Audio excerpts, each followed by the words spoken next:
Hey there, how's it going? My name is Jenna Matlin, and I am a full-time tarot professional and tarot mediumship person. I wrote a book called Will You Give Me a Reading?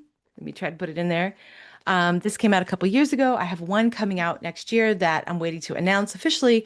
But for today, I want to talk to you about the death card and talk about how the death card is the key for us understanding some of the biggest historical influences on tarot in the OG decks, as well as how it informs our approach to tarot today.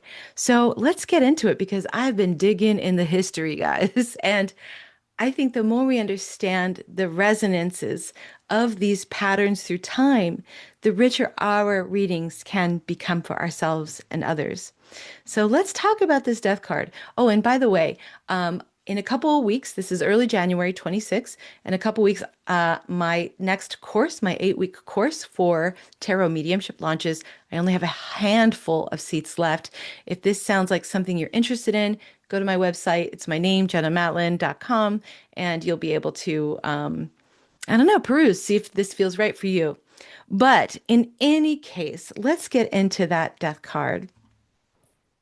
So here is the death card as depicted by Pamela Coleman Smith.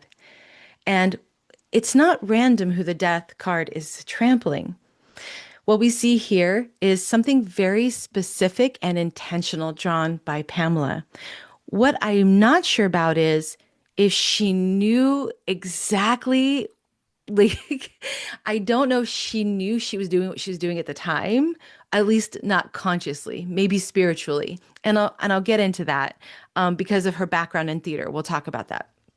But first, let's look at the people that death is trampling. Here we have a king. He is completely dead. His crown has fallen off. We have a child. We have the bride, and we know it's a bride from her floral crown. And then we have a bishop with his shepherd's crook on the ground. These are not just random people that Pamela decided to add here. This has huge cultural significance throughout all of Europe, all the way to today, even. So each one of these characters is somebody from the dance macabre. So here we see the dance macabre, and I'm going to get into that in the next slide, but basically it is a huge design motif that happened in the 1400s. Here we have some woodcut block prints from the 1400s where we see death dancing coming to each one of the characters that we just saw in Pamela's death card. So we have death coming to the king, the child, the bride, and also the bishop. These woodcuts were done in 1485. The first tarot decks were created in around 1445-ish. So what is the dance macabre? What does it mean? Where did it come from? The Dance of Death is the dance macabre. It is the first one was painted in a cemetery in Paris in around 1425-ish, 1431, something like that. And this happened after the 1300s that happened to Europe. So the 1300s had the Great Famine, it had the Hundred Years' War, and it had the Black Plague. By the time all of that kind of finished up, Europe had lost about 60% of its population. This was a deeply traumatized population. And so when tarot was first created in the, 1440s, let's say, these people were almost obsessed with death at this point. And I see it as the way that they were trying to process the trauma of so much loss that had happened within, if not their lifetimes, their parents' lifetimes, and definitely their grandparents' lifetimes. And so Dance Macabre was a design motif that started in Paris. It was artwork that then became like art, like books that we see here in the woodcut block prints because the printing press was really, really new. We see it as plays. We see it as actual dances. It's something that took off. And it's kind of the same every time, which is death first comes to the Pope. There is a dance, they interchange, and then death goes from person to person to person to person until the child, the final one. And the idea behind this is death comes for everyone. Death, you can't buy your way out of it. You can't be good enough that you don't get it. It is random, or at least ordained by an unknowable God. And we don't know why this child was taken, but the child was. And that's just the reality of the situation.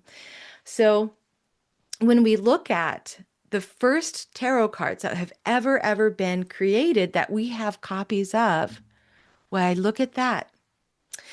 Here we see the Visconti Carriel. This is one of the earliest ones. And we see death is also trampling people, just like Pamela Coleman Smith's that a card does. But the difference is, what was that? 14, 15, 16, 17, 18. So that's 1, 2, 3, 4 and a half, over 400 years difference between the two. She may not have never seen these cards in this way.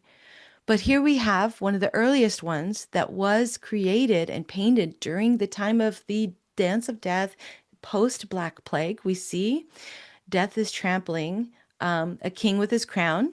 And you've got to really look into this. I mean, I'm doing this here on the video, but I have absolutely studied the imagery of the people at the bottom, and I cross-reference them with known fashion of Milan, Italy, of that decade, and I've been able to determine pretty closely who I think these people are. So we do have a king with a crown. We have a nobleman in a blue turban, which was kind of the fashion at the time. We have the cardinal with his red hat. We have the merchant with a chaperone. This is like a hood that they kind of turned into a hat. We see that there's two children being kind of protected by a duchess. She's wearing that crispinet. And then we finally see a citizen with a red cap. Every single one of these people is also in the Dance Macabre. Here we have a later tarot deck, the Grigonier. This is late 1400s, but also we see death is trampling people, and they're not just rando people. Again, we see king with a crown. Interestingly, we see the Pope, and between him is a cardinal and a bishop, or I mean, a cardinal and a merchant. And I think there's some interesting political commentary going on there. So you see, isn't that amazing? That death, it's been depicted in the earliest death cards, has a resonance with the biggest design motif that was happening at the time, which was the Dance of Death. And somehow, 450 years later, Pamela did this. Now, what I have been able to determine is when she was making the tarot deck, she did have access to an older tarot deck, but it was one that was possibly at a museum in London at the time, but it wasn't any of these real oldest original ones. She would have had access to the Marseille, and you see that the Marseille does have like a hand and a foot, but it's not enough to determine that it's the Dance of Death. What Pamela did have was, at the time that she's been painting in London, she was doing work for stagecraft and all that kind of stuff, that there was a medieval revivalist theme kind of going on. And a lot of Pamela's work looks very medieval revivalist. So I don't know if this was psychically on her part or just there was a resonance factor, but she harked back to the oldest death cards that we have. And these death cards are pointing towards a larger design element that was popular at the time.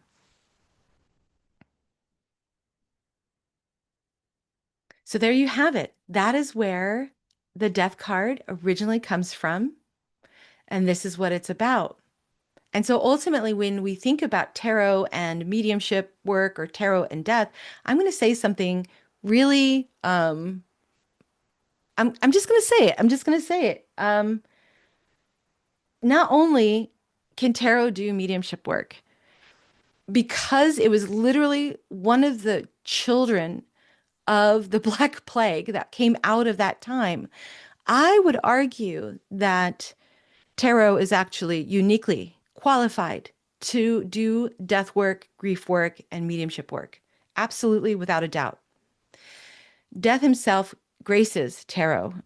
And there's going to be a lot of other things I'm going to tease you out with in my YouTube videos, but I just want you to think about that. That these are resonances that are ancient. And that tarot was born right at the dawn of the printing press and being able to reproduce things. And these things are not lost. They sometimes become forgotten, but they're always there in the artistic record if you're really looking. And so Death himself graces tarot in many, many different ways, and this is just one of them.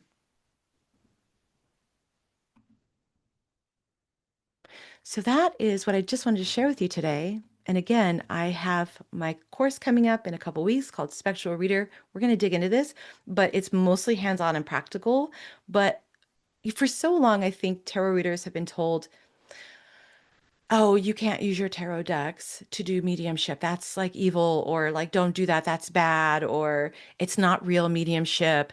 And I would say that's absolutely inaccurate. And when I looked at the history of record, I was like, oh no, that is the opposite of what's actually here. Tarot is a child of massive death and trauma, and people trying to understand what happened to us, what does it mean for us, and what does it mean for being spirits having a human experience. It was embedded in everything that was being created at that time. So, if you've ever felt a little guilty about using tarot in this other way, please allow me to give you some comfort on that, and also receipts, as you just said, as you just saw. So there'll be more on this coming. I'll be talking about this more with you a little later through the year. But I really just wanted to kind of share with you a little tidbit I have found in all of the historical research I've been doing. And history matters. And for a long time, I didn't, I was like, yeah, tarot history is kind of interesting, but it's not really connected to what I'm actually doing. But actually, the more I've gotten into it, the more I see how wrong I was and how much the history of these universal archetypes, these universal truths, are really ancient wisdom that we carry forward with us if we know about them. And they make us better readers. They make us more profoundly deep readers. And they give us a greater nuance to understand the wisdom that is inherent within the deck. I've been reading tarot since, I'll tell you the first time I'll tell you the first time. The first deck I got was by a neighbor who was part of a drag queen community that like kind of adopted me. And I was sitting in the living room with some friends, and we were watching O.J. Simpson run it in his white Bronco. And he came over and he gave me my first deck, the Enchanted Tarot. That's how it's like I know the exact date I got my first tarot deck. So I've been doing this a long time. And every time I think, oh, I have figured it all out. There's nothing new to learn under the sun with tarot. Like it's a done thing. The bottom breaks, and then I find another layer and another layer, and I'm endlessly fascinated by these 78 cards and what they mean for us. So I hope you found this really interesting. If you're intrigued by this, like, subscribe, share, all that stuff. I don't know. Or join me for my class coming up. But definitely, I'm looking forward to really having more discussions around this because they're really long overdue. And I hope you're with me as we do them. So take care of yourself today, okay? Bye.